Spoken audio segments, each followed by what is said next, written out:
collapsed. The name that briefly appeared to offer an answer disappeared from the case. Instead of closure, investigators were left with another layer of uncertainty. For Kathleen's family, that meant the nightmare continued. A confession should have ended the search. Instead, it created another mystery. Why would notorious killer claim a murder he did not commit? Was Kathleen's case being used as another piece in a larger pattern of false confessions? Or had investigators simply failed to uncover the truth? The answer was devastatingly simple. The real killer was still somewhere outside the prison walls. And somewhere in the evidence room, the truth was waiting. The decades that followed transformed forensic science. Fingerprints could be digitized.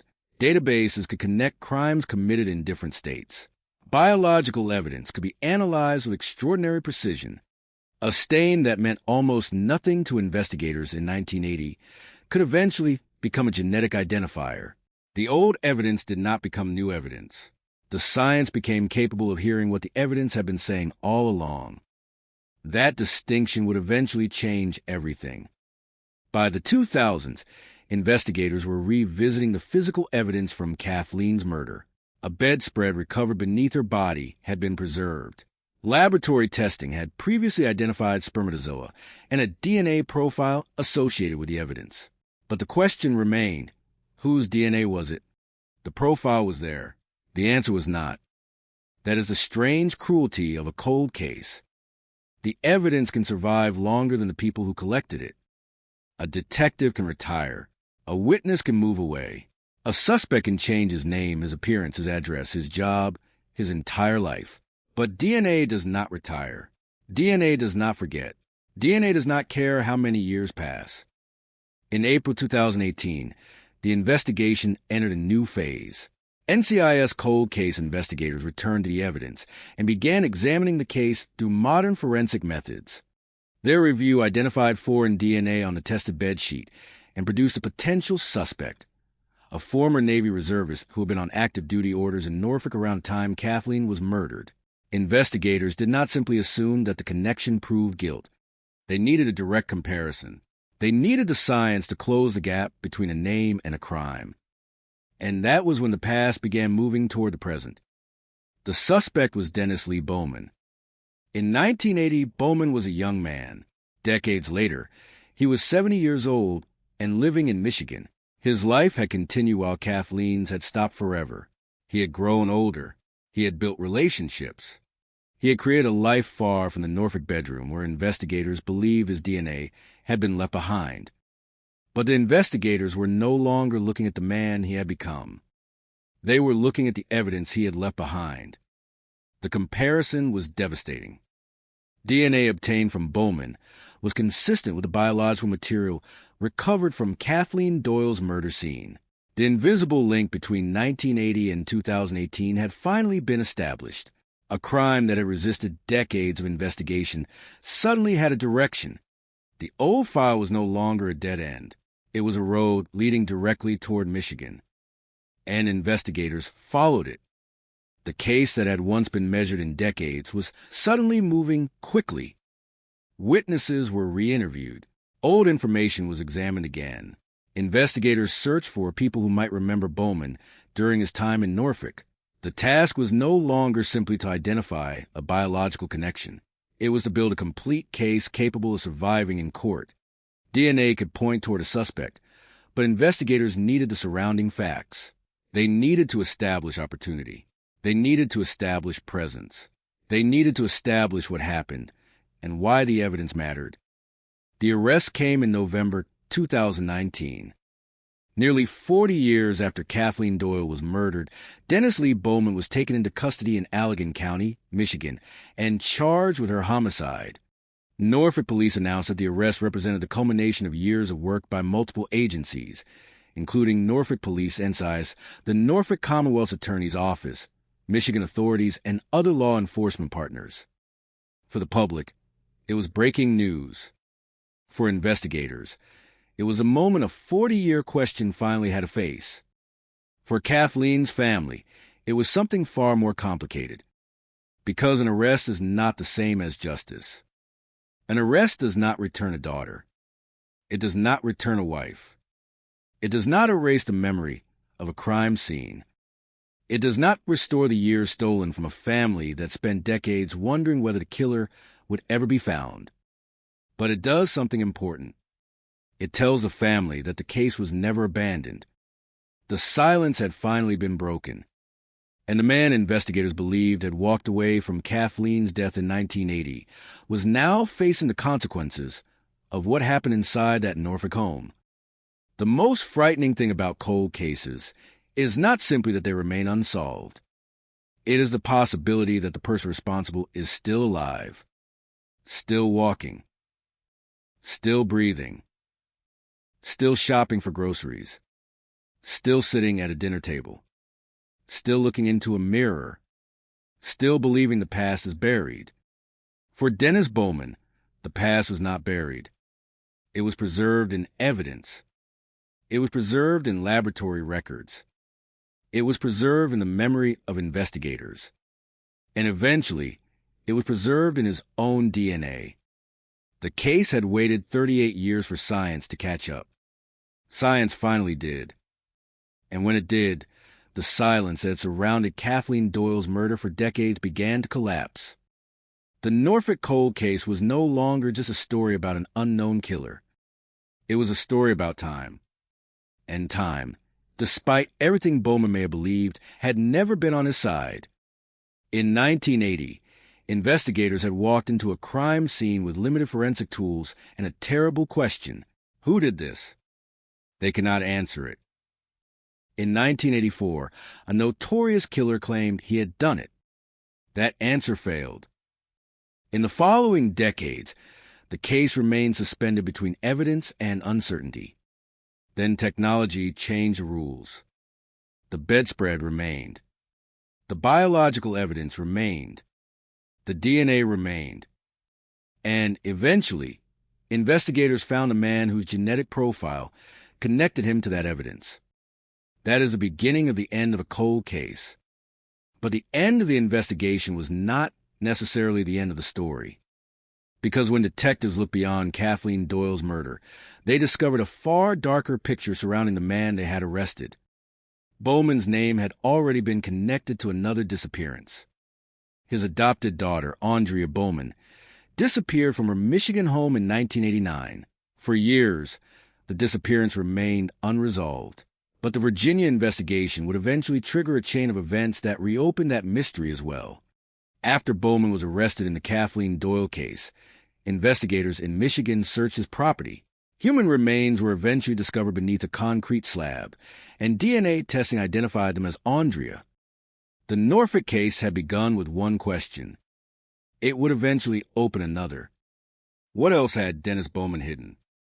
The answer would become another chapter in a story that stretched across states and decades.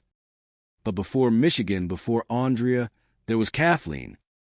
Always Kathleen. The young woman whose life ended in Norfolk on September 11th, 1980. The woman whose name survived inside an evidence file. The woman whose murder was temporarily obscured by a false confession. The woman whose case outlived detectives, technology, and decades of silence. There is something almost unbearable about imagining that bedroom in the hours after the murder. Investigators photographing the scene. Evidence being collected. Notes being written. Objects being packaged. The crime being reduced, piece by piece, into reports and laboratory samples. Nobody inside that room could know that some of those microscopic traces would still matter nearly 40 years later. Nobody could know that a future detective would reopen the file. Nobody could know that a future laboratory would transform an invisible biological trace into a name. But that is exactly what happened. The case survived because evidence survived. And the evidence survived because someone had the foresight to preserve it. That is why cold cases are never truly silent. They are waiting. Waiting for technology. Waiting for persistence. Waiting for one investigator willing to open an old file and ask a question that may already have been asked 100 times. What did we miss? In Kathleen Doyle's case, the answer was buried inside evidence collected decades earlier. The investigators of 1980 could not extract the information. The investigators of 2018 could. And that difference was the difference between a mystery and an arrest. When Bowman was arrested in Michigan in November 2019, the Norfolk Police Department described the investigation as a 39-year effort to pursue justice for Kathleen. 39 years. Think about what that means. A child could be born, grow up, graduate, marry, have children, and become a grandparent in that amount of time.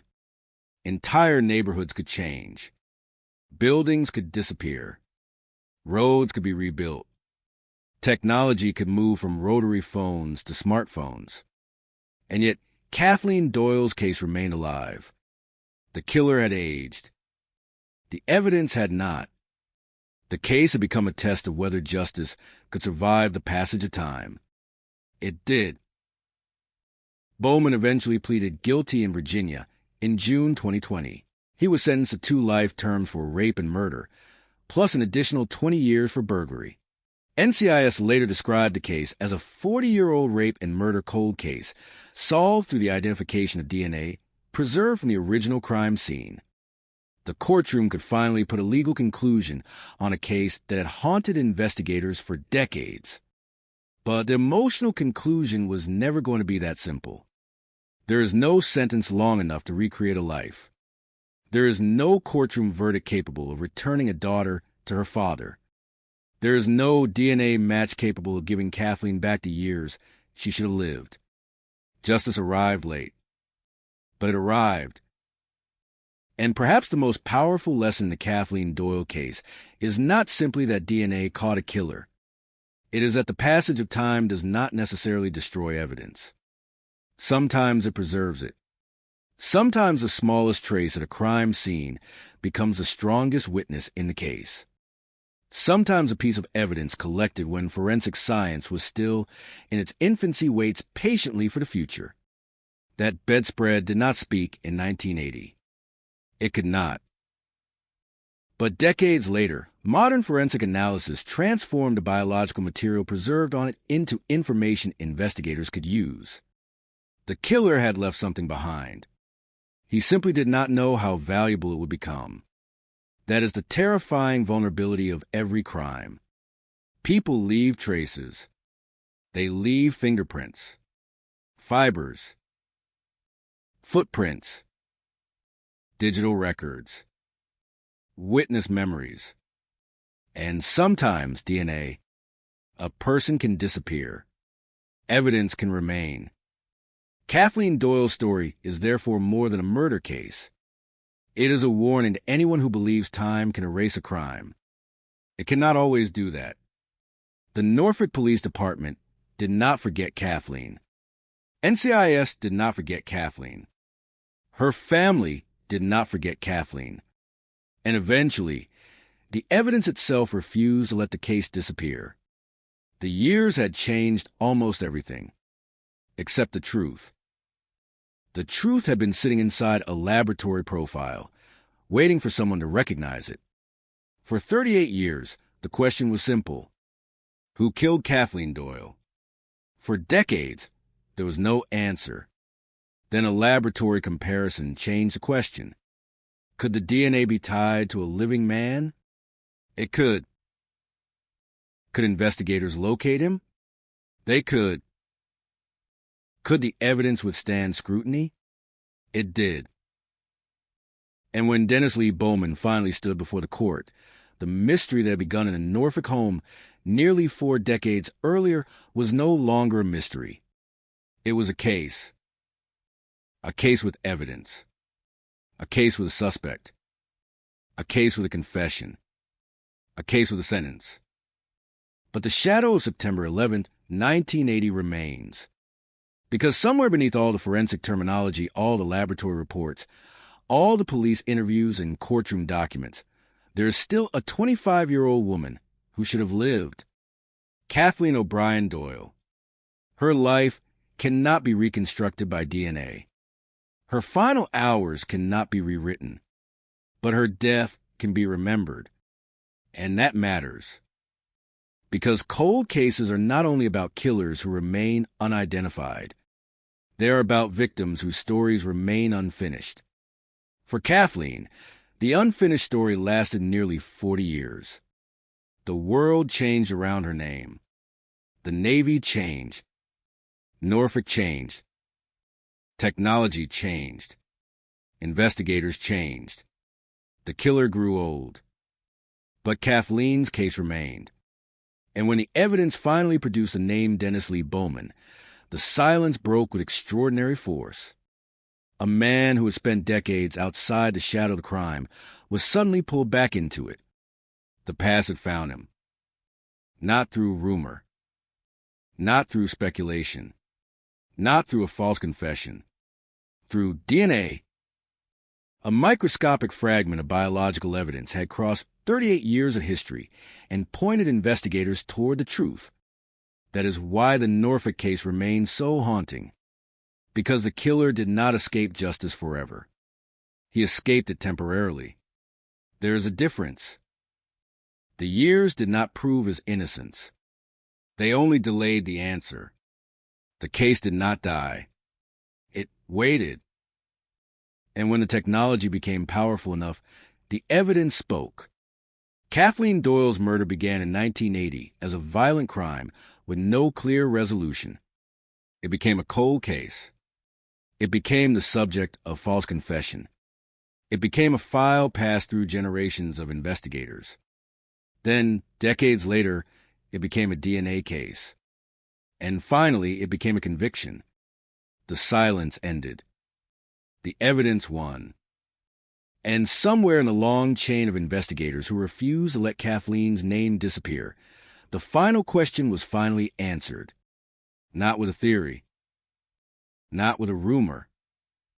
Not with confession from a notorious criminal looking to add another crime to his list, but with science. The kind of science that did not exist when Kathleen was murdered. The kind of science that allowed investigators decades later to look backward through time. And when they did, they found a man waiting at the end of the evidence trail. 38 years of silence. One preserved crime scene. One biological trace. One DNA comparison. One name. Dennis Lee Bowman. And the Norfolk cold case that had refused to die finally reached the only ending Kathleen's family had been waiting for. Justice came late. But it came. And the evidence that survived 40 years proved something that every cold case investigator knows. Time can bury a crime. But sometimes it cannot bury the truth. The courtroom may have delivered the final judgment. But for investigators, the Norfolk case represented something far greater than a conviction. It represented a battle against time itself. For nearly 4 decades, the murder of Kathleen O'Brien Doyle remained a painful reminder that some crimes do not disappear simply because years pass. They remain hidden beneath layers of unanswered questions, waiting for a moment when technology, determination, and human persistence finally intersect. When detectives first arrived at Kathleen's home in 1980, they were not only investigating a homicide, they were entering a mystery that would outlive generations of investigators. The officers who collected evidence that day could never have imagined that tiny traces invisible to the human eye would one day become the key to unlocking the entire case. The world of criminal investigation in 1980 was completely different. DNA profiling was not yet part of everyday police work. Investigators relied heavily on interviews, physical descriptions, fingerprints, blood typing, and traditional forensic techniques. A suspect could leave behind biological evidence, but without the right technology, that evidence remained silent. For Kathleen, that silence lasted for decades. The investigators who inherited the case years later faced a difficult challenge. They were not starting from the beginning. They were starting from the past. Every report had to be reviewed. Every piece of evidence had to be reconsidered. Every old assumption had to be questioned. Cold case investigations are often described as searches for new evidence, but many times they are actually searches for new meaning in old evidence. The answers are sometimes already there. They are simply waiting for science to catch up. That was exactly what happened in Norfolk. The DNA profile recovered from the original crime scene became the center of a renewed investigation. The profile represented a direct connection between the crime and the person responsible. But a DNA profile alone does not automatically solve a murder. Investigators still had to identify the individual behind the genetic information. This process required patience. It required cooperation between agencies. It required detectives willing to spend countless hours examining a case that many people believe belonged to another era. The investigators did not see Kathleen as an old file. They saw her as a person. A young woman whose life had been interrupted. A woman whose family had spent years waiting for answers. A woman whose name deserved to be more than a line in an archive. That belief pushed the investigation forward. As investigators examined the evidence, Dennis Lee Bowman emerged as a possible suspect. His connection to Norfolk during the period of Kathleen's murder became a critical part of the investigation. The DNA evidence provided the scientific foundation, but investigators needed to understand the circumstances surrounding the crime. Who was Bowman in 1980? Where was he? What opportunities did he have? How did his path cross with Kathleen Doyle's final moments? Those questions transformed a decades-old mystery into an active criminal investigation. The man investigators were now looking at was no longer a stranger without a name.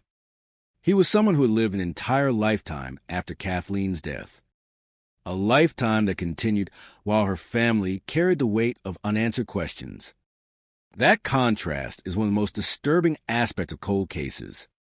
The victim remains frozen in time. The suspect moves forward. Kathleen remained 25 years old forever. But the person accused of taking her life continued aging, creating memories and building a future. For investigators, the goal was not revenge. It was accountability. Every cold case carries two timelines. The timeline of the victim and the timeline of the person responsible. In Kathleen's case, those timelines move in completely different directions for decades. One ended suddenly in 1980. The other continued until DNA brought them together again. The arrest of Dennis Lee Bowman shocked communities in both Virginia and Michigan.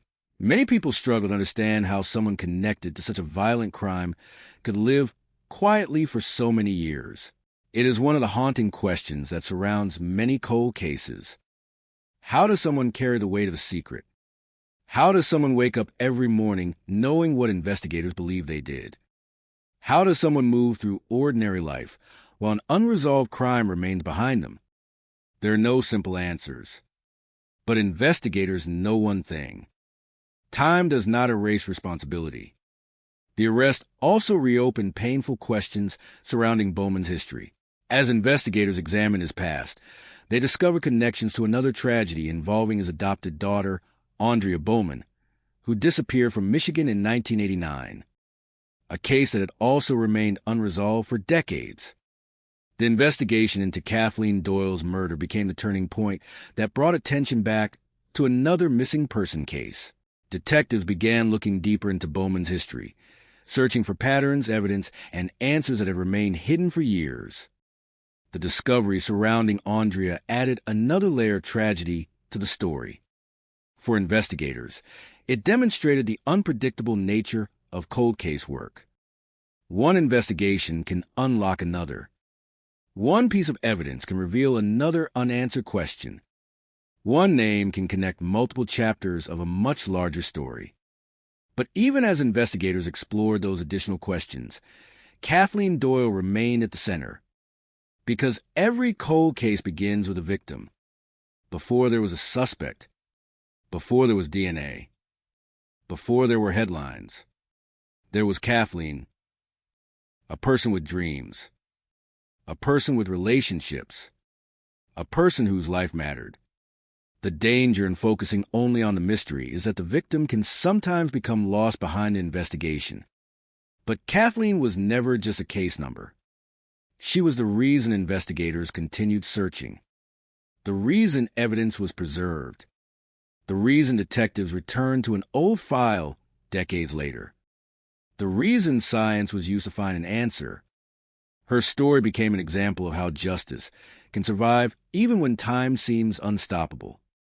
The Norfolk investigation also highlighted a larger truth about modern criminal justice.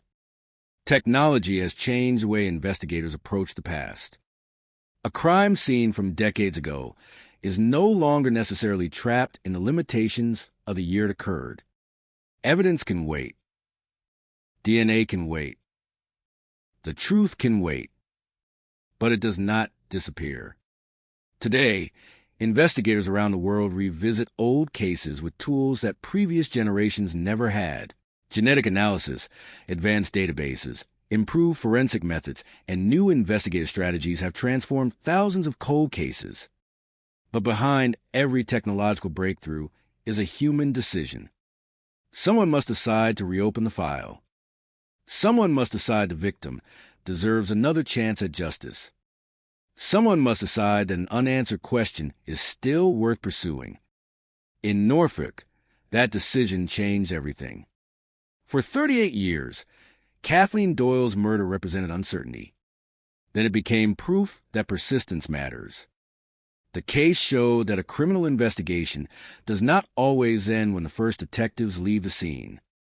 Sometimes it continues quietly. Sometimes it survives in evidence rooms.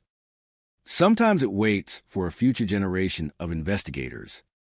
And sometimes, decades later, the smallest trace becomes the loudest voice. The DNA did not know Kathleen's name. It did not know her family. It did not know the years of pain caused by her death. But it carried information. And when investigators finally had the ability to read that information, the silence surrounding her murder began to disappear. The Norfolk case became a powerful reminder that victims of violent crimes are never truly forgotten. Their stories remain. Their evidence remains. Their names remain. And somewhere, someone continues searching for the answers they deserve. For Kathleen Doyle, the search lasted almost 40 years. But in the end, the question that haunted investigators and family members finally had an answer. The unknown person who entered her life and ended it was no longer unknown. The shadow had a name. The mystery had a resolution. The evidence had spoken. And after decades of silence, Kathleen's story was finally heard again. The silence did not end with the arrest. That is something people often misunderstand about cold cases. The moment handcuffs close around a suspect may look like the end of the story. Headlines announce the arrest. Cameras appear. Officials issue statements. The public finally hears the name it had been waiting for.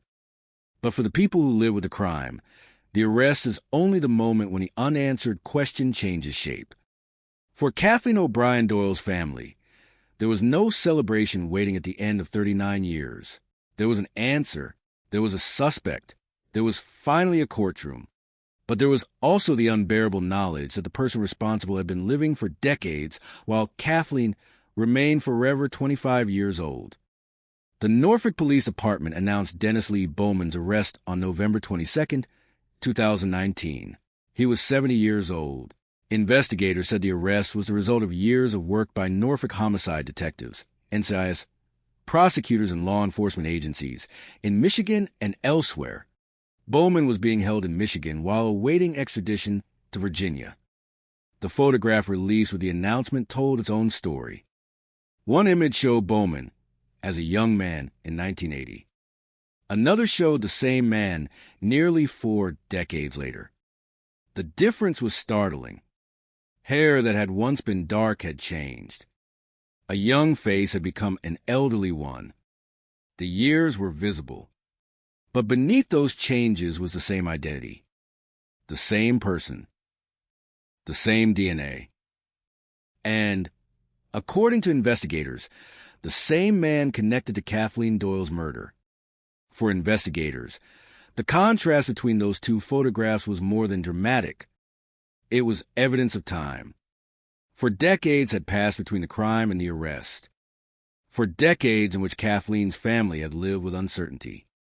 For decades in which the investigation had survived changing personnel, changing technology, and changing priorities. And now the man in the old photograph was standing in the present. The case had crossed the decades. The courtroom would have to do the rest. But before Bowman could face the charges in Virginia, investigators had another task. They needed to understand the man they had finally identified. The investigation began reaching backward through Bowman's history. That process uncovered another disappearance. Andrea Bowman had vanished from her Michigan home in 1989. She was 14 years old. For decades, her disappearance had remained unresolved. Now, suddenly, investigators had a suspect connected to two separate timelines. Kathleen Doyle in Virginia. Andrea Bowman in Michigan. Different victims. Different years. Different locations. But the same man stood at the center of both investigations. The discovery changed the atmosphere around the case. What had initially appeared to be the solution to a single cold case began revealing the possibility of something much larger. Investigators searched Bowman's property in Michigan. They looked beneath structures. They examined locations that had existed for years. Places that had been ordinary parts of daily life could suddenly become potential crime scenes. And eventually, investigators discovered human remains. The remains were identified as Andrea. Another decades-old mystery had been broken open. For investigators, the discovery was devastating. For Andrea's loved ones, it was the answer to a question that had survived since 1989. But answers can hurt. A missing person case allows hope to survive. A family can imagine that the missing person is alive somewhere. A discovery removes that possibility forever. The truth is finally known. And sometimes the truth is worse than uncertainty. The two cases now stood beside each other. Kathleen Doyle. Andrea Bowman. One murdered in Virginia in 1980. One disappeared from Michigan in 1989. And Dennis Bowman was now facing the consequences of a past that had followed him across decades. But the Norfolk case remained the foundation. Without Kathleen's DNA evidence, Bowman might never have been exposed in the same way. Without the old crime scene, investigators might never have had the genetic link that reopened the past. That is what makes the Doyle case so extraordinary. The evidence did not simply identify a suspect. It opened a door. Behind that door was a much darker history. The investigation also demonstrated why evidence preservation matters. Imagine the original investigators standing inside Kathleen's home in 1980. They had no idea what future forensic science would become. They could not know that decades later, investigators would be able to extract information from biological material with a level of precision that seemed impossible at the time. They were collecting evidence for the technology they had. But they were also, unknowingly, collecting evidence for the future. That distinction matters. A cold case can appear dead because the available technology cannot answer question. But technology changes. Methods improve. Databases grow. Laboratories become more sophisticated. And suddenly, evidence that once seemed limited can become decisive. Kathleen's case is one of those examples. The killer did not leave behind a message. He did not leave behind a confession. He did not walk into a police station. He did not call detectives and explain what happened. He left biological evidence. And that evidence remained. For almost 40 years. The investigation eventually transformed that microscopic trace into an identity. That is why DNA can be so devastating to a person who believes a crime has been forgotten. DNA does not care how old the case is. It does not care whether the suspect has moved. It does not care whether the neighborhood has changed. It does not care whether detectives who originally investigated a murder have retired. If the biological evidence survives, the possibility of identification survives with it. The years can make a case colder. They cannot necessarily make the evidence disappear. And Bowman's arrest proved that. The next battle would take place in court. A prosecution built around evidence nearly 4 decades would have to explain the crime to a new generation. Jurors would have to look backward. They would have to imagine a Norfolk neighborhood in 1980. They would have to understand who Kathleen was. They would have to understand what happened. And they would have to understand why the forensic evidence mattered. The defense would have an opportunity to challenge the case. The prosecution would have to prove its allegations. And the court would ultimately determine whether the evidence established Bowman's guilt beyond a reasonable doubt. But the central scientific link remained powerful. The biological evidence from Kathleen's case had survived long enough to be compared with Bowman. The man investigators had sought for decades now had a name. And the name had a face.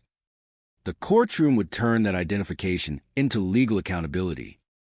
By June 2020, Bowman pleaded guilty in Virginia. The decades-long investigation had reached its final legal stage. He received 2 life sentences for the murder and rape of Kathleen Doyle, along with an additional 20-year sentence for burglary. The sentence represented the formal end of the criminal case.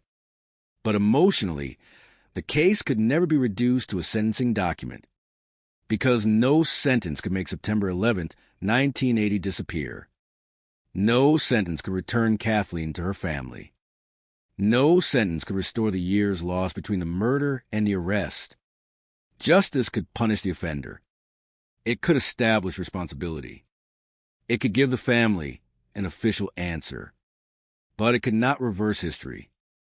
And that is the painful reality at the heart of every cold case. Justice is not the same thing as restoration.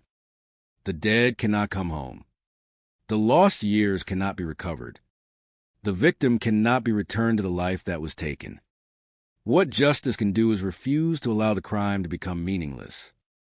It can say, "This happened. This person was responsible. This victim mattered. And this case will not be forgotten." For Kathleen Doyle, that statement took nearly 40 years to become official. Her murder had survived false leads. It had survived an unreliable confession. It had survived the passage of time. It had survived the limits of 1980's forensic science. And eventually, it survived long enough for DNA to become its strongest witness. The case also became an example of cooperation. Norfolk investigators did not solve it alone. NCIS was involved because Kathleen's husband was a Navy pilot, and the case had military connections. Michigan authorities became involved because Bowman lived there decades later.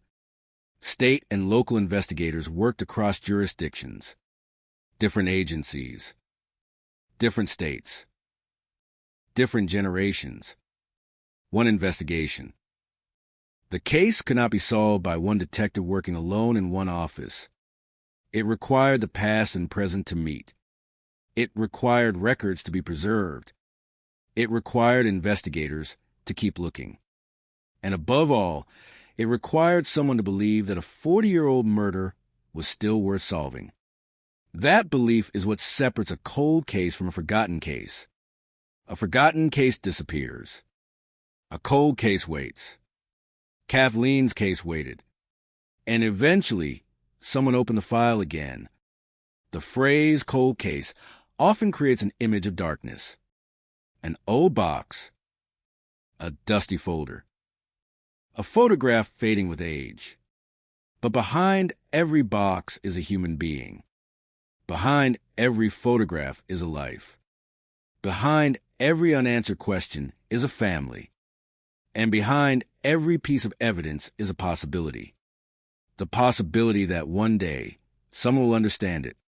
For Kathleen, that possibility became reality. The evidence that could not speak in 1980 finally spoke in the language of modern forensic science. The result was not ambiguous. It pointed investigators toward Dennis Bowman. And once the name emerged, the investigation accelerated. A man who had spent decades outside the immediate reach of the Norfolk investigation was suddenly at its center. There was no way to make the evidence disappear. There was no way to make the DNA unexist. There was no way to make the last 39 years disappear. The past had arrived, and it arrived carrying Kathleen Doyle's name. For the investigators who worked the case, the conclusion must have carried an unusual weight. Cold case detectives often work without knowing whether they will ever see the end. They opened files that other people closed. They read old interviews. They examined photographs. They search through records. They contact people who may have forgotten what they once knew. They reconstruct events that happened before some of the investigators were even born. There is no guarantee of success. Sometimes the suspect is dead. Sometimes the evidence has been lost. Sometimes witnesses cannot remember. Sometimes the answer simply cannot be found. But in Norfolk, the answer was still there. It had been sitting inside evidence collected decades earlier. The breakthrough did not come from a dramatic confession. It came from patience, science, and persistence. That is what makes the final resolution so haunting. There was nothing supernatural about it. No mysterious stranger appearing at midnight. No secret message hidden in a wall. No sudden eyewitness stepping forward after decades. Just evidence. Real evidence. Physical evidence. Evidence that had survived longer than the investigators expected. The killer may have believed that the passage of time was protecting him, but time was actually preserving the connection between him and the crime. Every year that passed made the case older, but it did not necessarily make the evidence weaker. Eventually, the technology became strong enough to read what had been preserved, and the silence broke. Kathleen's name returned to the headlines. The old photograph of a young woman was shown again. Her family's loss was discussed again. The Norfolk Police Department publicly emphasized a commitment to victims and families, stating that no victim should be forgotten. That phrase carries enormous weight in a case like this. No victim is forgotten. Not after 1 year. Not after 10. Not after 30. Not even after 40. Because somewhere in the evidence room, somewhere in an investigative archive, somewhere in the memory of a family, the case remains alive. Kathleen Doyle's story is therefore not simply about a murderer who was eventually identified. It is about the persistence of memory. The killer had decades. Kathleen had evidence. And ultimately, the evidence won. The house where she died became part of a history that could not be erased. The city continued moving.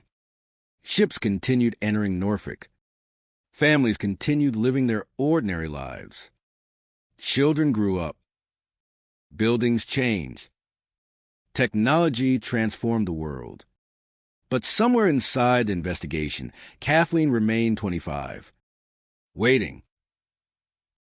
Waiting for the question to be answered. Who killed her? For years, the answer was unknown. Then DNA changed everything. The answer was Dennis Lee Bowman. The arrest came decades later. The guilty plea came after that. The sentence followed. And the case that once seemed destined to remain unresolved finally had a legal conclusion. Yet there is one final truth that remains. A cold case does not truly end when the police announce an arrest.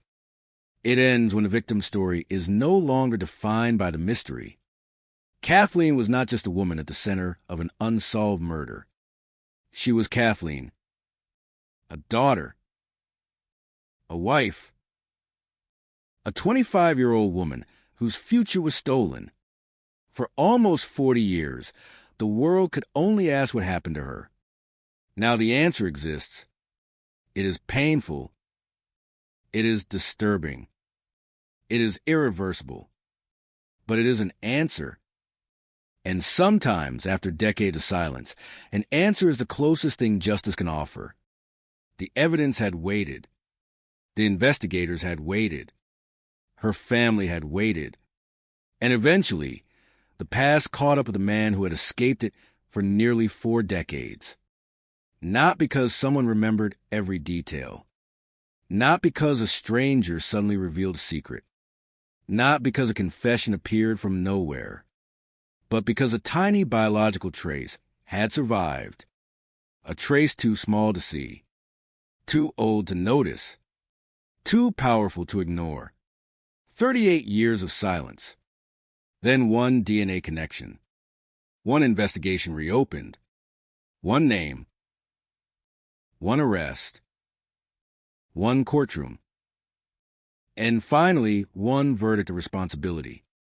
Kathleen Doyle's story demonstrates something that every cold case investigator understands. The absence of an answer is not proof that there is no answer. Sometimes the answer is simply waiting for the right question. Sometimes the evidence is waiting for the right technology. And sometimes justice is waiting for someone to refuse to give up. In Norfolk, they refused.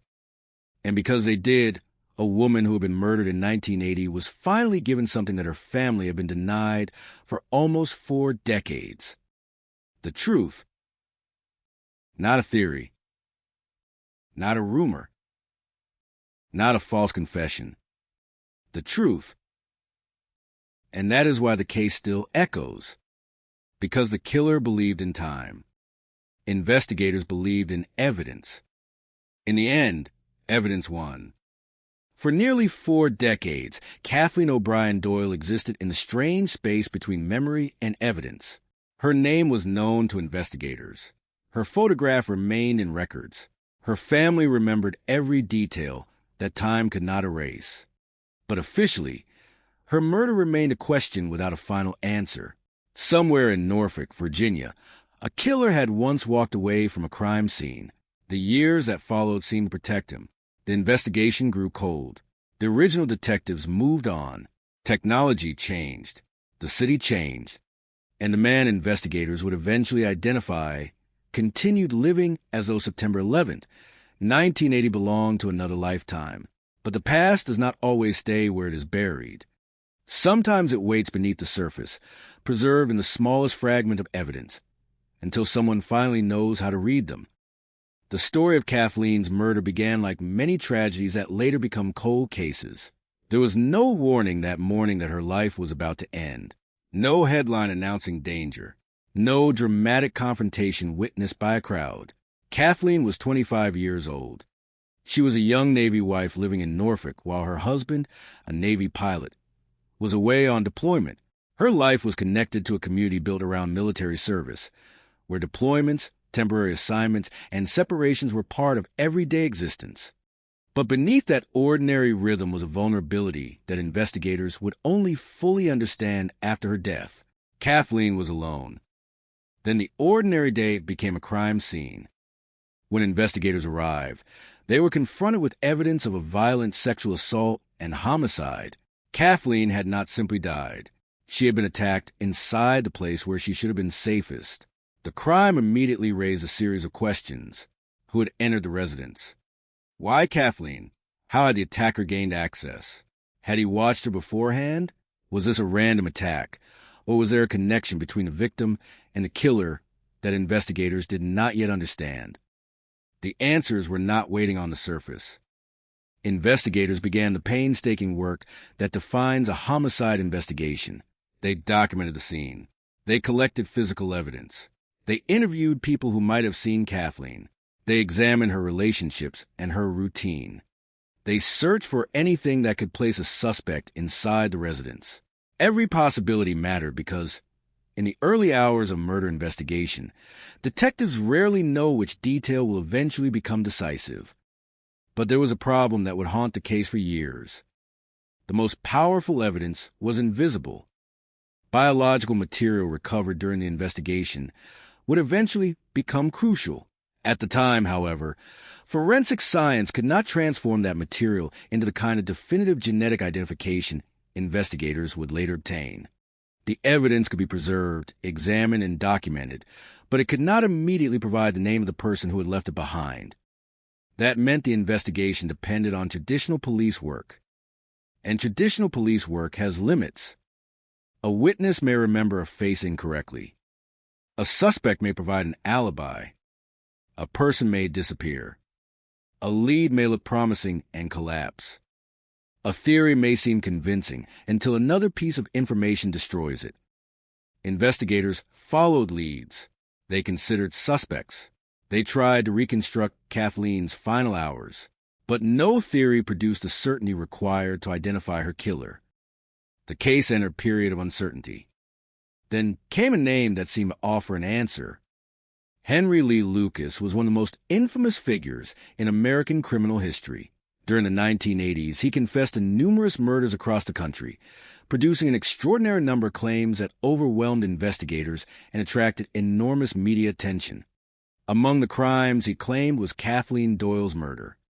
For a moment, the mystery appeared solved. But investigators eventually determined that Lucas's confession to Kathleen's murder was not reliable. His broader confession history became deeply controversial, with numerous claims contradicted by evidence showing he could not have committed certain crimes. Kathleen's case was one of those situations where the confession failed to withstand scrutiny. The result was devastating. The apparent solution disappeared. Kathleen's killer remained unidentified. The case returned to uncertainty. And the family was left once again with the same question. Who did this? Years passed. Then more years. The calendar moved through the 1980s. The 1990s arrived. The world entered a new century. Cell phones became common. Computers transformed police work. Digital databases began connecting information that had once been stored in isolated filing cabinets. Forensic science accelerated at a pace that would have been almost unimaginable to investigators in 1980. And DNA profiling changed the meaning of biological evidence forever. A biological sample was no longer simply evidence that an unknown person had been present. It could become an identifying signature. A genetic profile could be compared against other evidence. It could connect crimes. It could eliminate suspects. And in some cases, it could resurrect investigations that had been dormant for decades. Kathleen's case was one of them. The evidence collected in 1980 had not disappeared. It had waited. That single fact would eventually become the foundation of a new investigation. When modern investigators revisited the case, they were not simply searching for a new suspect. They were asking whether the evidence from the original investigation could be interpreted using technology that did not exist at the time. This is one of the defining characteristics of cold case work. Investigators do not necessarily need a new crime scene. They need a new way of seeing the old one. A photograph may reveal something that earlier detectives missed. A witness may remember something differently years later.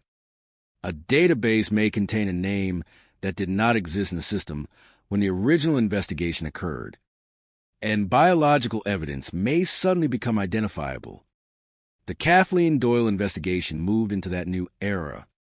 NCIS cold case investigators became involved in examining the evidence, working with Norfolk authorities and other law enforcement agencies. Their task was difficult. Nearly 40 years had passed. The original circumstances were decades old. Memories had faded. People had moved.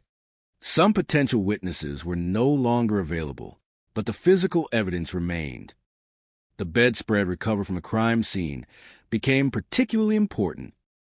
Laboratory analysis identified biological material associated with the attack. Modern testing generated a DNA profile from that material. The profile represented a crucial breakthrough, but investigators still needed a person to compare it against. That meant finding the man behind the DNA. The search led investigators toward Dennis Lee Bowman. Bowman had been a Navy reservist and had connections to Norfolk around the period of Kathleen's murder.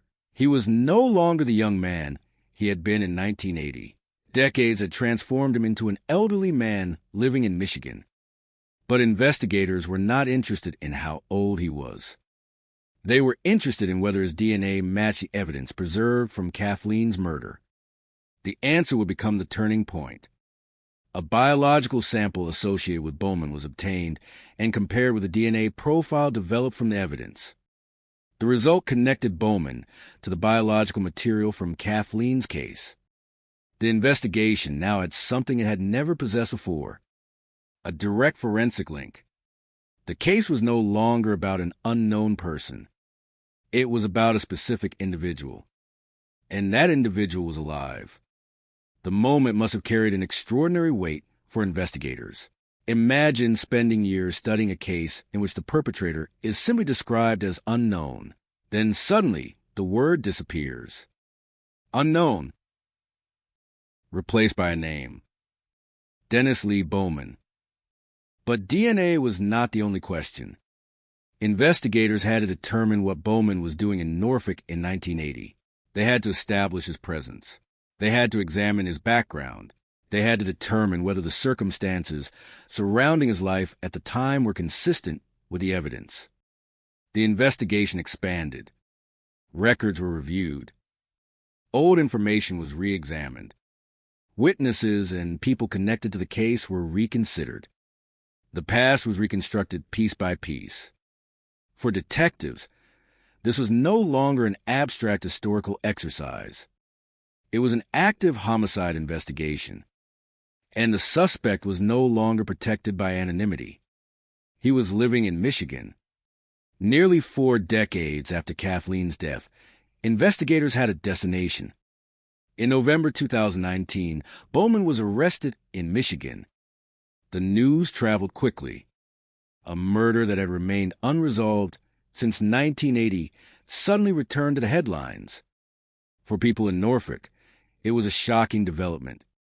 For Kathleen's family, it was a moment they had waited for without knowing whether it would ever come. For investigators, it was a culmination of an investigation that had crossed generations. But the arrest also raised a disturbing question. What had Bowman been doing during those 39 years? While Kathleen's family lived with grief and uncertainty, Bowman had continued living his life. He had grown older. He had moved. He had built relationships. He had lived through decades of ordinary events. The world had changed around him.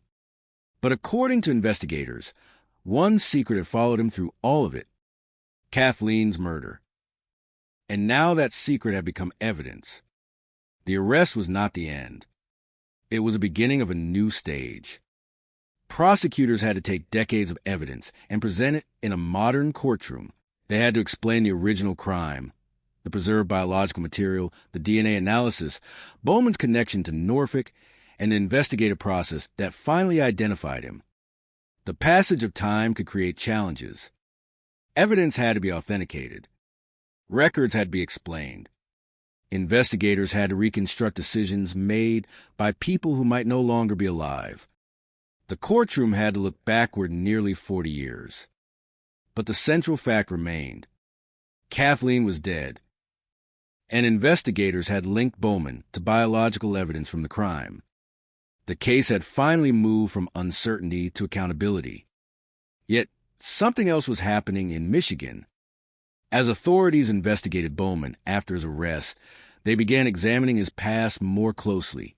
The search would lead investigators toward another decades-old mystery involving his adopted daughter, Andrea Bowman, who disappeared in 1989. The timing was extraordinary. A cold case in Virginia had led investigators to a suspect. That suspect's history opened another cold case in Michigan. And suddenly, the story was no longer contained within the walls of one Norfolk residence. The investigation was expanding across decades and state lines. But Kathleen remained the beginning of the chain. Without her case, without the evidence preserved in 1980, the investigators might never have had the opportunity to confront Bowman decades later. That is the strange power of cold case evidence. A victim can remain silent. A crime scene can remain silent. A piece of biological evidence can remain silent. But silence is not the same as absence. The evidence was there, waiting. And when investigators finally returned to it, the evidence became louder than any confession. The DNA did not care that 38 years had passed. It did not care that Kathleen's original detectives had retired. It did not care that the suspect had become an old man. It simply revealed a connection, one that investigators could no longer ignore. The case had survived because someone had preserved the evidence. It survived because someone later decided to examine it again. And it survived because investigators refused to accept that a lack of answers meant there were no answers. The killer had been unidentified for decades. But unidentified did not mean invisible. He had left a trace. And that trace was enough to begin pulling the entire case out of the darkness. By the time Bowman stood before the court, the story had traveled almost 40 years from one generation of investigators to another. The young detectives of 1980 could not have known what the future would bring. The forensic scientists of later decades could not change what happened to Kathleen, but they could change what happened to the case. And that distinction became everything. Because a cold case is not simply an old crime. It is an unfinished story. For Kathleen Doyle, the story had been unfinished for nearly 4 decades. Then the evidence began to speak. And once it did, there was no going back. The Norfolk murder had finally crossed the invisible line between mystery and resolution. The name of the killer was no longer hidden. The DNA had found him, and the silence that began inside a Norfolk home in 1980 was finally beginning to break. The silence was breaking, but the story was far from finished. An arrest can change the direction of an investigation overnight, yet it cannot erase the questions that accumulated during decades of uncertainty. For Kathleen O'Brien Doyle's family, the name Dennis Lee Bowman finally gave shape to the nightmare, but also forced them to confront something almost impossible to comprehend.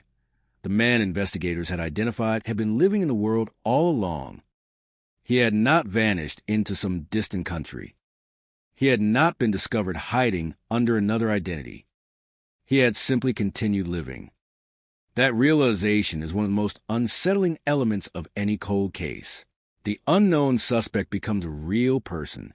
The shadow becomes a face. The anonymous figure who existed only in police reports suddenly has an address, a family history, photographs, and a lifetime that unfolded after the victim's death. Kathleen had never received that second chance.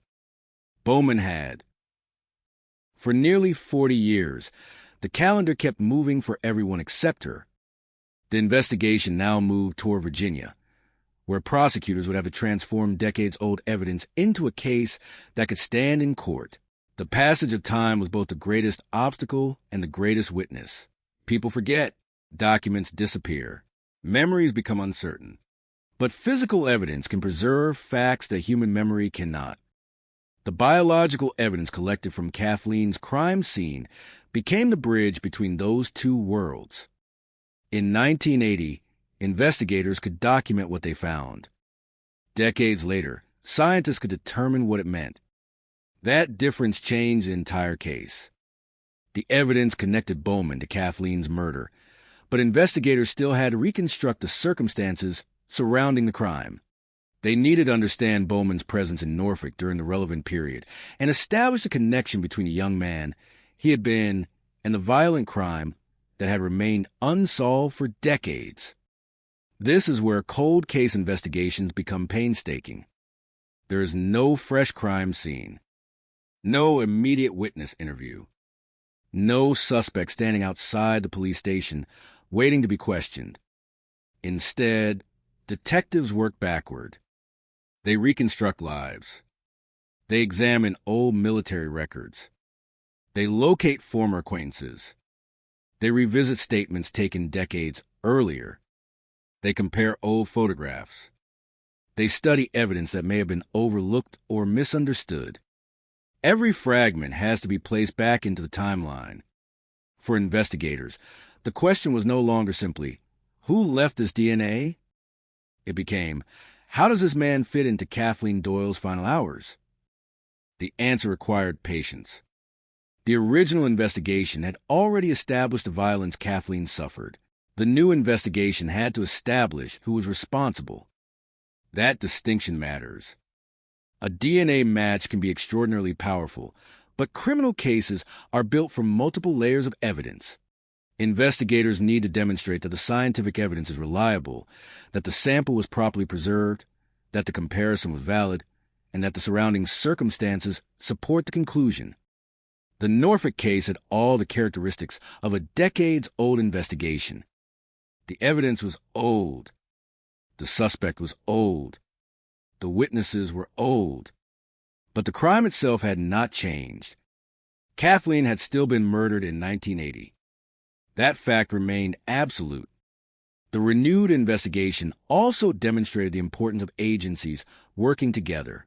Norfolk authorities and NSIS had overlapping interests in a case connected to the Navy community.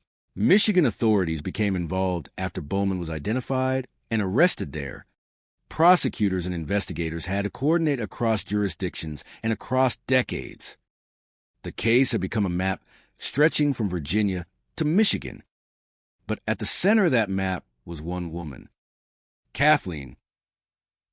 Her story had begun in Norfolk. And now, nearly 40 years later, it had reached Michigan. When Bowman was arrested in November 2019, he was taken into custody in Allegan County. The news was striking not simply because the suspect had been arrested, but because the suspect was 70 years old. The age of the accused was a reminder of how much time had passed. The man investigators believed had committed the crime was now an elderly defendant. Kathleen would have been in her 60s if she had survived. She would have experienced the same decades he had experienced. She could have watched the world transform.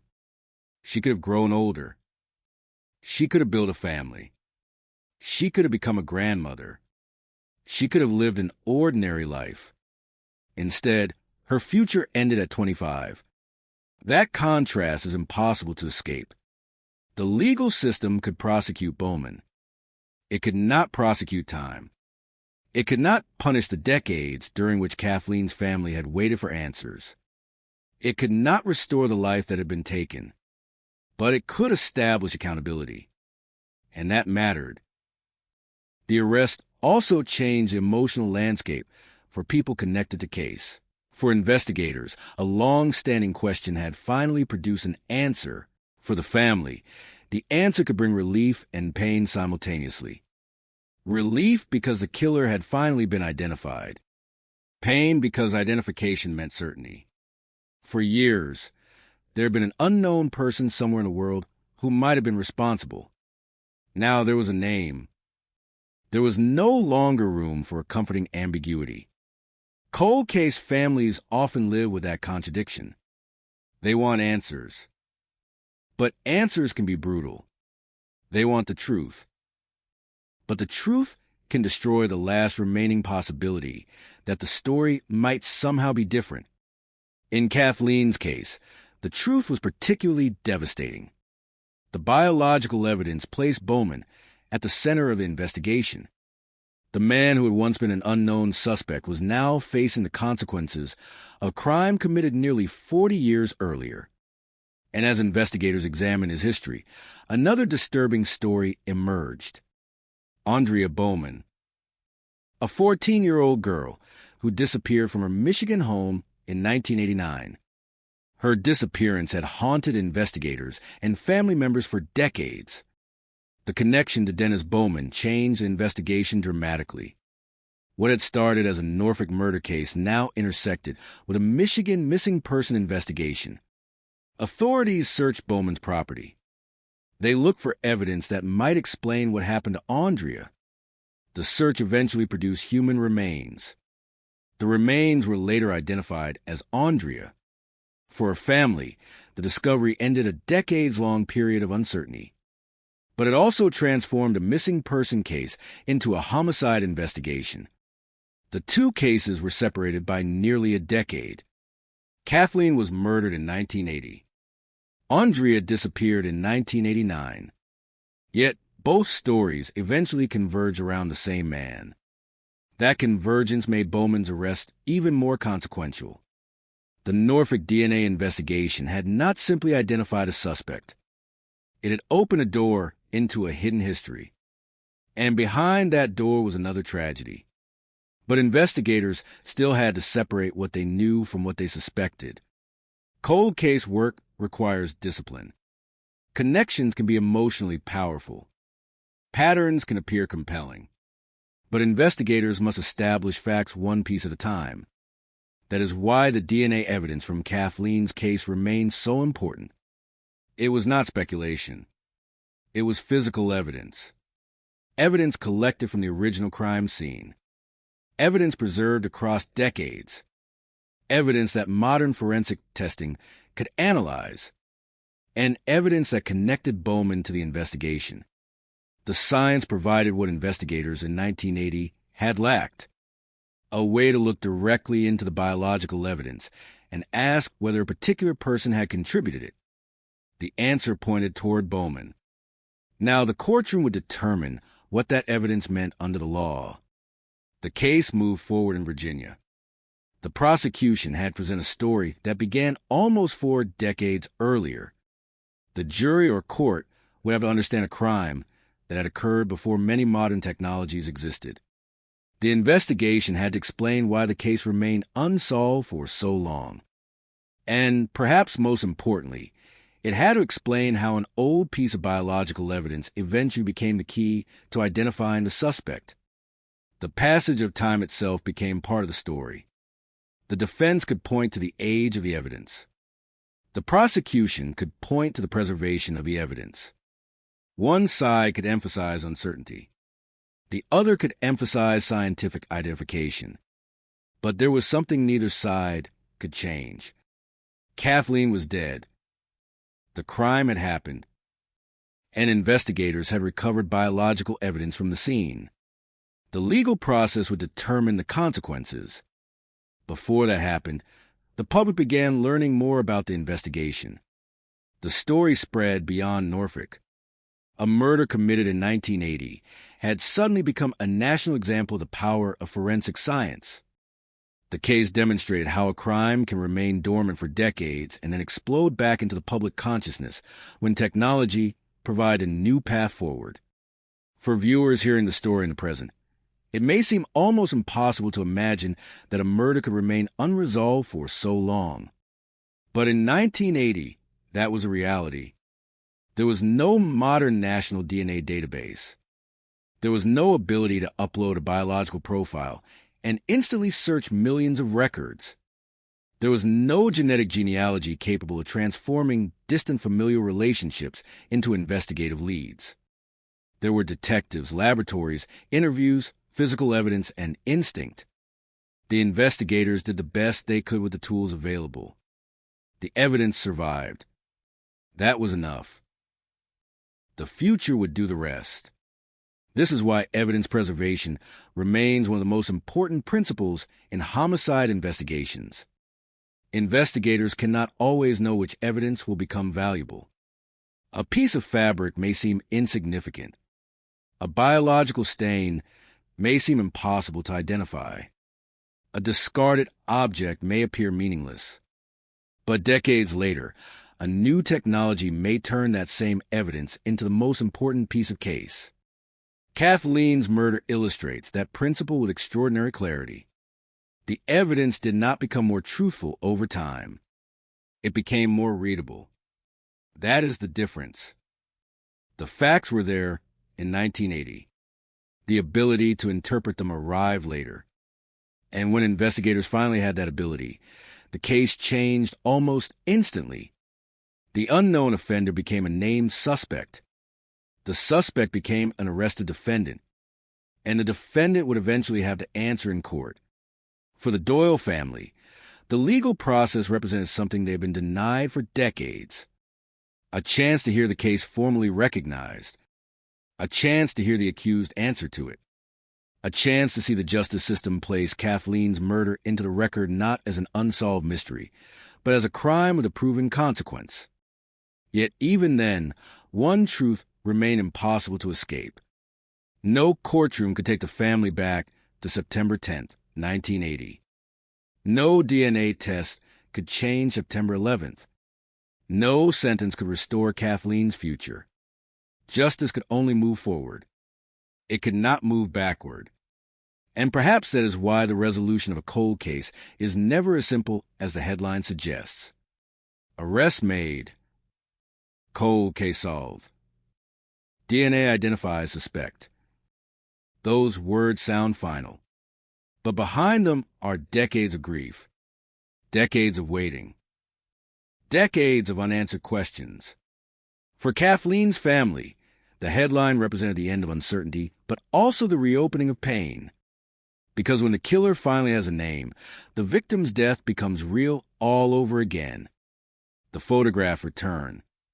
The memories return. The old questions return. Only now, there is someone to hold accountable. That is the strange paradox of justice after decades. It arrives carrying both relief and sorrow. The Norfolk case had traveled through almost 40 years of American history to reach that point.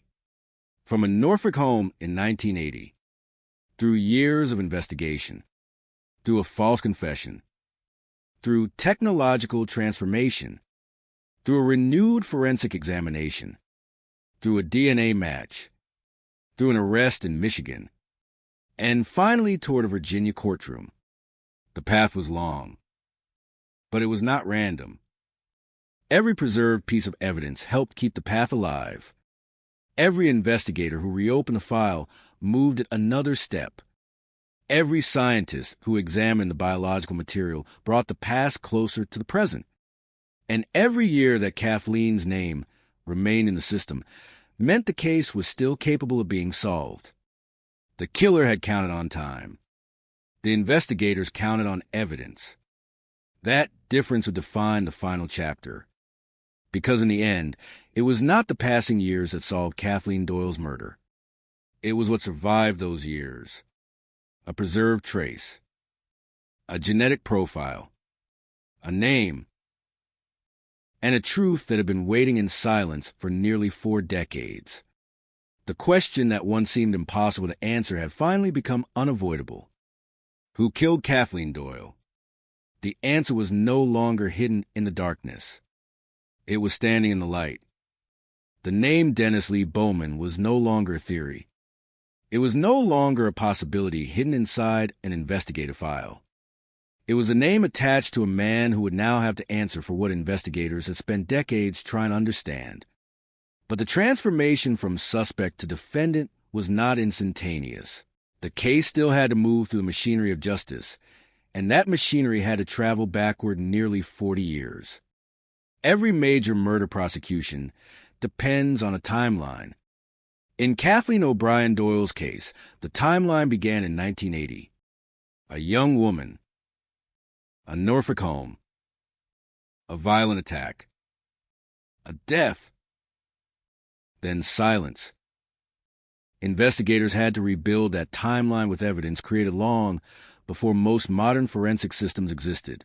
They had to make the past visible to people who had not lived through it. That challenge became especially important because the world of 1980 was so different from the world in which Bowman was eventually prosecuted. There were no smartphones recording every movement, no security camera networks covering every street, no sophisticated digital trail documenting a person's location, no instant access to national databases. The investigation depended on what Kathleen left behind, what people remembered, and what detectives could reconstruct. And there was something else. There was the evidence that nobody could fully use yet. DNA. That biological evidence became the quiet center of the case. While years passed above ground, the evidence remained inside laboratories and evidence storage. A piece of material connected to the crime scene did not age emotionally the way a family did. It did not experience anniversaries. It did not understand grief. It simply remained there, waiting. The forensic profile eventually developed from the evidence gave investigators something the original investigation never had, a way to compare the unknown biological contributor with a real person. Once Bowman became a person of interest, the investigation could move from possibility to comparison. This is where the case became terrifyingly precise. A detective can make a mistake. A witness can make a mistake. Memory can become distorted. DNA follows a different logic. Investigators can test whether the biological evidence from a crime scene is consistent with a particular individual. In Kathleen's case, the comparison pointed toward Bowman. Suddenly, the 38-year gap between the murder and the renewed investigation became less important. The evidence had crossed the gap. The biological material collected around the time of Kathleen's death could still be compared against a man living decades later. That is the extraordinary power of preserved evidence. It creates a bridge between two moments that should have been separated forever. On one side stood September 1980. On the other stood 2018 and 2019. In between was almost an entire lifetime. The investigators had to walk that bridge carefully. They could not assume that every unanswered question had the same answer. They could not rely on the emotional force of a DNA connection alone. They had to reconstruct the circumstances. And as they did, the story of Kathleen Doyle began to emerge again. She had been 25. She was part of a military family. Her husband was away on deployment. Her life was connected to the rhythms of the Navy, a world in which people often lived far from their extended families and depended heavily on the communities around them. The attack shattered that sense of security. The home became a crime scene. The ordinary became terrifying. The person responsible left Kathleen dead and disappeared. The investigation that followed would eventually become one of those cases where geography mattered. Norfolk was not an isolated rural town. It was a major military center. People arrived and left frequently. Military assignments changed. Personnel rotated. Temporary relationships were formed. Tracking every individual who might have had contact with Kathleen was an enormous challenge. That environment created complexity for investigators. A person could be in Norfolk for a relatively short period and then disappear into another assignment. A witness could move to another state. A suspect could return to civilian life. An investigation could lose the continuity that comes from having the same local witnesses and detectives available year after year. And time only made that problem worse. The people who remembered 1980 grew older. Some moved. Some died. Others forgot details that once seemed unforgettable. The physical evidence became increasingly important because human memory is not designed to preserve a perfect record across decades. This is why Kathleen's case is so striking. The most reliable witness may have been something that could not speak at all. The biological evidence. It did not remember the attack. It did not understand what happened. But it preserved information about who had been there. Investigators eventually turned that information into a name. The arrest in Michigan came in November 2019. For the public, the timing created an almost surreal image. A murder that had occurred in 1980 had suddenly produced an arrest 40 years later. The suspect was not a young fugitive hiding in the shadows. He was 70. He had spent almost his entire adult life beyond the reach of the original investigation. That detail made the case particularly unsettling. Many people imagine a murderer remaining forever recognizable. But time changes faces. Hair disappears. Eyes age. Body slow. The person standing before investigators in 2019 did not look like the man Kathleen might have seen in 1980. Yet biological identity does not depend on appearance. That was one of the reasons the DNA evidence was so powerful. The years could change Bowman's face. They could not change his genetic profile. The arrest sent investigators deeper into Bowman's history. And this is where the case became larger than Kathleen's murder. As Michigan authorities examined Bowman's past, investigators revisited the disappearance of his adopted daughter, Andrea Bowman. She had vanished in 1989. For decades, her family had been left with a terrible uncertainty that defines a missing person case. Was she alive? Where had she gone? Had she left voluntarily? Had something happened to her? Every possibility remained open because there was no final answer. Bowman's arrest changed the circumstances. Investigators now had a person of enormous interest whose history stretched across the exact decades in which Andrea disappeared. The old case was reopened. The search intensified. The questions became more specific. And eventually, authorities discovered human remains beneath a concrete slab on Bowman's former property. The remains were later identified as Andrea. The revelation was devastating. A disappearance that had lasted decades now had a physical answer. But it also showed how one cold case can unlock another. The Norfolk murder had forced investigators to look at Bowman. Looking at Bowman forced investigators to examine his life. Examining his life reopened the Andrea case. And suddenly, a man once connected to one old murder investigation stood at the center of multiple decades-old mysteries. Still, investigators had to maintain a clear distinction between what the evidence proved in Kathleen's case and what was being investigated elsewhere. That discipline is essential. Cold case stories can easily become tangled with speculation. A suspect's past can generate theories. Patterns can seem obvious. But criminal justice depends on evidence. In Kathleen's case, the evidence was concrete. The DNA connection, the historical circumstances, the investigative reconstruction, the eventual prosecution. The legal process would establish responsibility. And in June 2020, Bowman pleaded guilty in Virginia to the murder and rape of Kathleen Doyle. The sentence was severe. He received 2 life sentences and an additional 20 years for burglary. The legal chapter of the Norfolk case had reached its conclusion, yet the emotional story was still difficult to process. Imagine being Kathleen's family member in 1980. Imagine receiving the news that she had been killed. Imagine the funeral. Imagine returning home afterward. Then imagine decades passing without knowing who had done it. 1 year. 5. 10. 20. 30.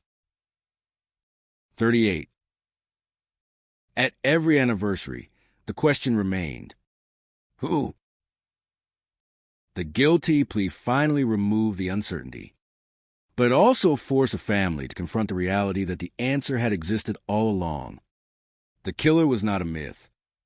He was a real person. He had been somewhere in the world for all those years, and investigators eventually found him through evidence tied directly to the crime. This is where the phrase cold case solved becomes inadequate. The case was solved, but the pain was not. The legal question had been answered. The human question remained. Why did Kathleen have to die? What exactly did she experience? What were her final thoughts? What did she see? What did she fear? Those questions may never be answered completely. The criminal justice system can establish who is responsible. It cannot always reconstruct every private second of a victim's final moments. There is a boundary between evidence and imagination. Responsible investigators understand that boundary. They do not invent answers merely because the public wants a complete story. They rely on what could be proven. And what could be proven in Kathleen's case was enough. Bowman had been identified. The DNA evidence had connected him to the crime. The legal process had resulted in a guilty plea. The sentence had been imposed. A case that once appeared destined to remain unresolved had finally reached accountability. Yet the most haunting part of the story may be the period before any of that happened. The years when Kathleen's killer could still wake up and continue living. The years when the investigation existed without a name. the years when the evidence waited. That period explains why cold case detectives are often relentless. They know the first investigation may not have had the tools required to solve the crime. They also know that the future may provide those tools. A preserved sample in 1980 could be almost meaningless. A preserved sample decades later could be decisive. That is why evidence storage rooms can contain more than old objects. They contain possibilities. Cases that look dead can remain alive in microscopic traces. A cold case can be dormant without being hopeless. Kathleen Doyle's murder is proof. The investigation did not require a miracle. It required time, preservation, modern science, and people willing to reopen a painful chapter. The evidence had been silent for decades. But silence was never the same as surrender.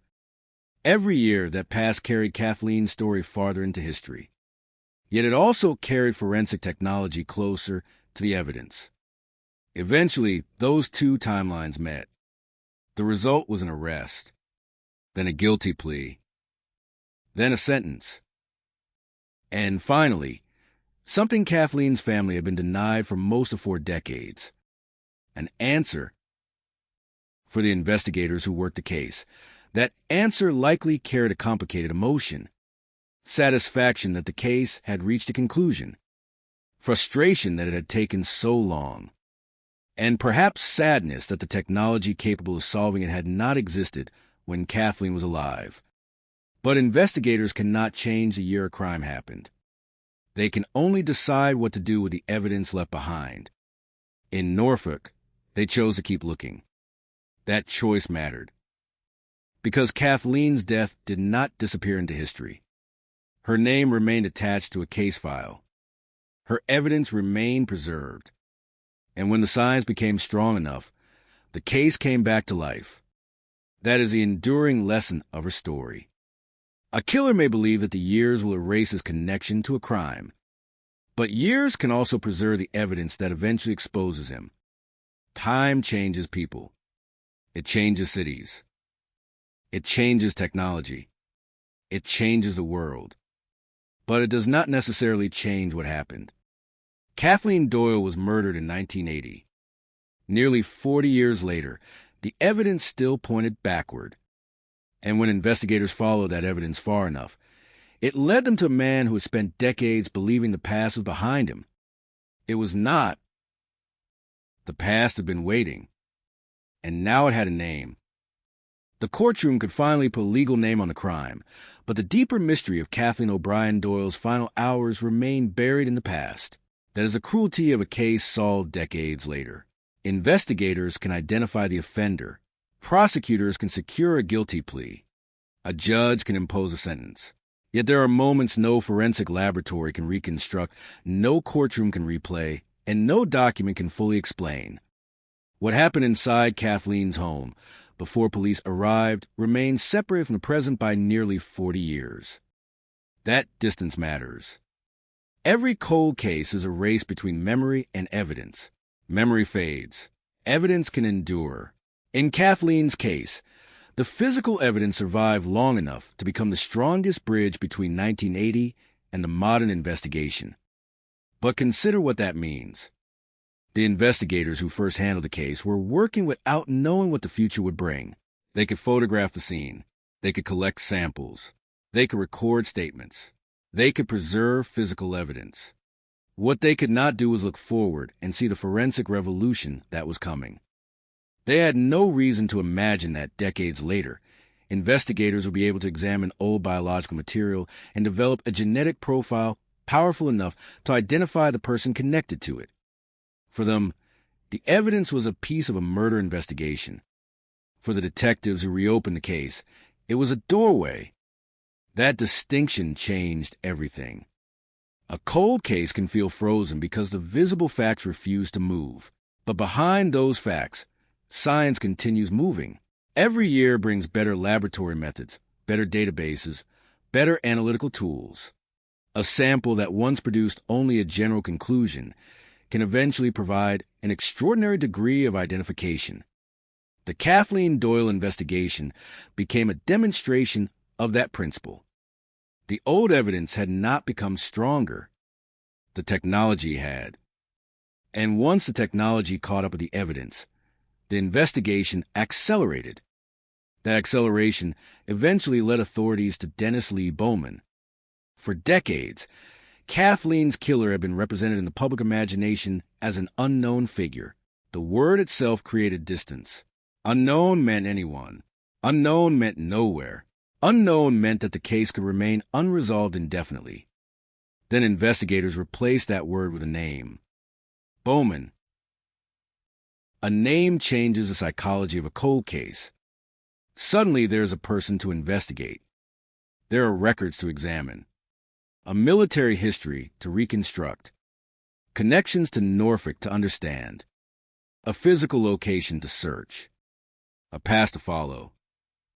And perhaps most importantly, there is a biological identity that can be compared against the evidence. The transformation from unknown offender to identified suspect is one of the most important moments in any long-running investigation. But it is also dangerous. Investigators have to resist the temptation to treat the first strong lead as a final answer. Every detail must still be tested. Every connection must still be examined. Every assumption must still be challenged.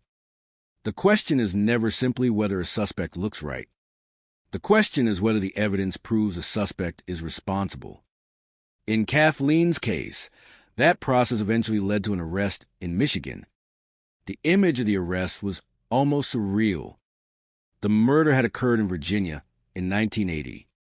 The suspect was arrested nearly 4 decades later in another state. The case had crossed generations. It had crossed jurisdictions. It had crossed eras of forensic science.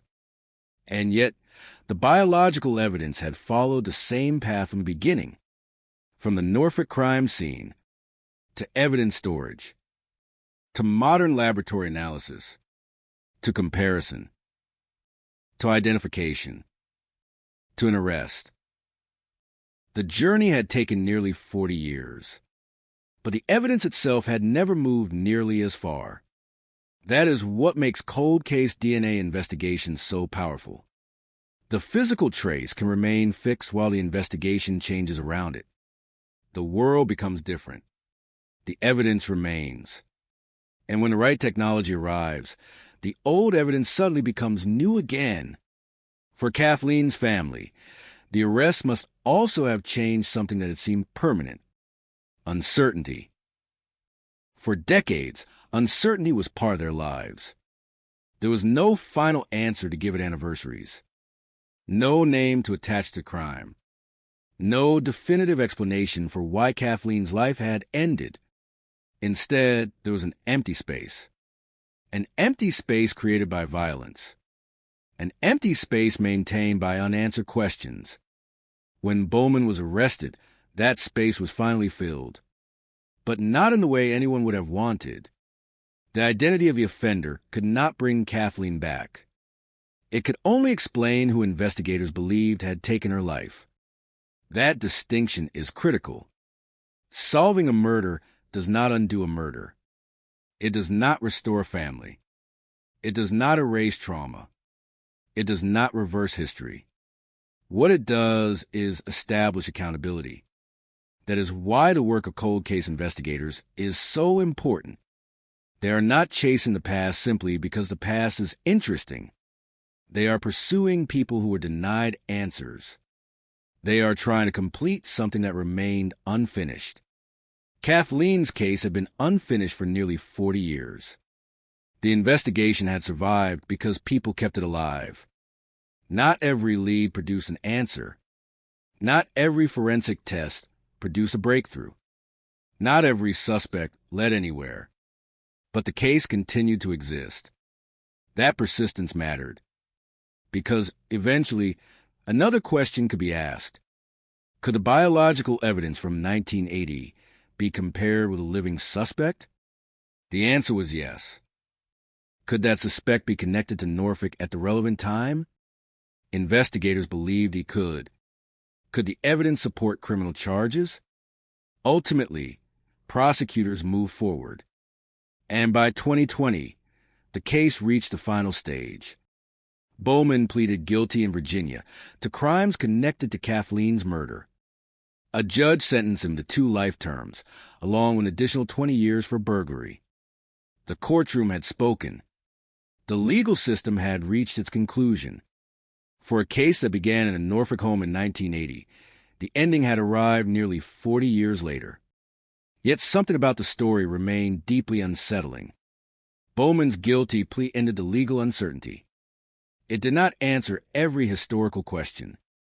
It did not explain every detail investigators may have wondered about over the decades. It did not reveal what Kathleen's final moments looked like. And it could never erase the years between the murder and the arrest. Those years are part of the story. 38 years is long enough for an entire generation to grow up. Long enough for children to become adults. Long enough for a young investigator to become a retired detective. Long enough for an old case file to move from active storage to an archive. Long enough for forensic science to transform. Long enough for a suspect to become an old man. And still the evidence waited. The image is difficult to escape. Somewhere in a secure facility, a piece of evidence connected to Kathleen's murder existed while the world outside continued changing.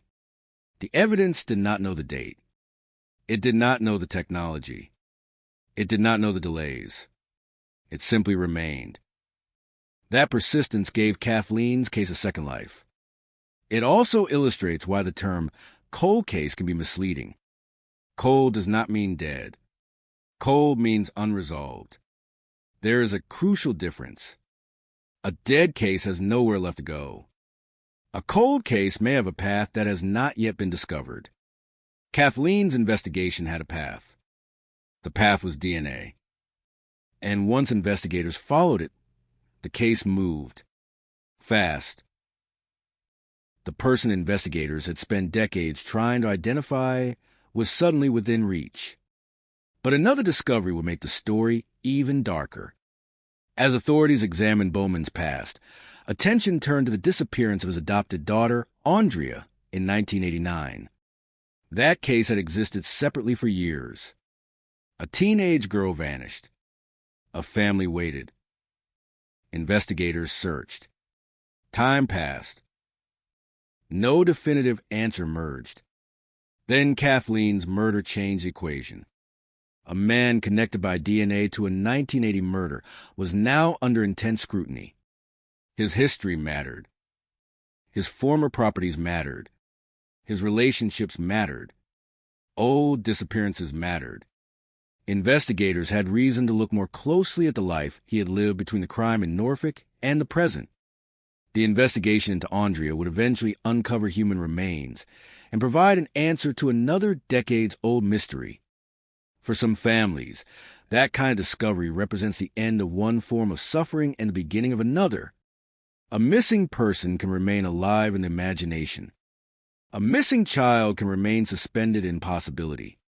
But once remains are identified, hope is replaced by certainty. The certainty is devastating. Yet certainty also allows families to finally say the words they have been unable to say for years. They know what happened. They know where the story ended. The discovery involving Andrea will become an important part of Bowman's broader criminal history, but Kathleen's case remained unique. Her evidence had begun the chain. The forensic material from her murder had given investigators the identification that brought Bowman into custody. One victim's cold case had unlocked the investigation that exposed another. The connection is a chilling reminder that crimes do not always exist in isolation. Sometimes a person who commits one offense carries unseen history with them. Sometimes a single breakthrough forces investigators to look backward at everything they thought they knew. And sometimes the evidence from one tragedy becomes a key to another. For Norfolk, the most important fact remained unchanged. Kathleen Doyle had finally received an answer. Her killer was no longer unknown. The case was no longer waiting for an identity. The evidence had done its job, and science had done what science could not do in 1980. It had turned an invisible trace into a name. That is the part of this story that deserves to be remembered. Not simply the shocking arrest, not simply the decades of silence, but the quiet endurance of evidence. Because crimes leave histories. Some histories survive in photographs. Some survive in police reports. Some survive in the memories of families. And some survive in microscopic biological traces that can remain silent for generations. Kathleen's story contained all of them. The photograph of a young woman, the reports of a violent crime, the grief of a family, and the DNA that finally connected the past to the present. The killer had been able to outlive the detectives who first searched for him. He had been able to outlive the technology of 1980. He had been able to outlast the first wave of investigation. But he could not outlast the evidence. That is the enduring power of a cold case. Time may conceal. Time may delay. Time may complicate. But time does not always erase. Sometimes the truth is simply waiting for someone to find the right way to read it. And in Kathleen Doyle's case, that reading came nearly 4 decades after crime. When investigators finally understood what the evidence was telling them, the mystery was no longer a mystery. It was a name. It was Dennis Lee Bowman. And after 38 years of silence, the truth had finally found its way back to Norfolk,